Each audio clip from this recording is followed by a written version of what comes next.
കടമട്ടം SNS സമാജം ശ്രീ ഭദ്രാചല സുബ്രഹ്മണ്യ ക്ഷേത്രത്തിലെ പ്രതിഷ്ഠാദിന മഹോത്സവം ഭക്തിനിർഭരമായി ആഘോഷിച്ചു.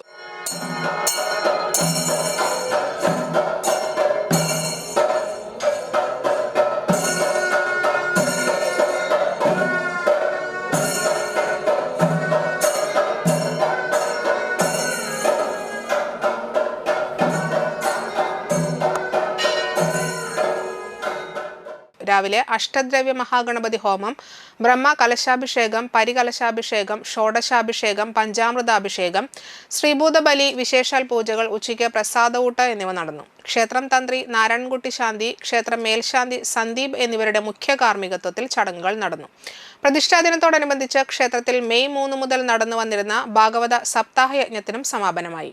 സമാജം പ്രസിഡന്റ് സുനിൽകുമാർ അരയംപറമ്പിൽ, സമാജം സെക്രട്ടറി സുനിൽകുമാർ അണക്കത്തിൽ, സമാജം ഖജാൻജി രഞ്ജൻ എരുമത്തുരുത്തി, സമാജം വൈസ് പ്രസിഡന്റ് ജിതേഷ് കാരയിൽ, ജോയിന്റ് സെക്രട്ടറിമാരായ അതുല്യഘോഷ് വെട്ടിയാട്ടിൽ, ഷാജഹാൻ കാരയിൽ തെക്കൂട്ട്, പ്രദീപ് തോട്ടുപുര, സുമേഷ് എറണേഴുത്ത്, മറ്റു ഭരണസമിതി അംഗങ്ങൾ, നിരവധി ഭക്തജനങ്ങളും പങ്കെടുത്തു. കരയാമുട്ട ഹരേ കൃഷ്ണ പ്രസ്ഥാനം ഭക്തർക്ക് ജപമാല വിതരണം ചെയ്തു.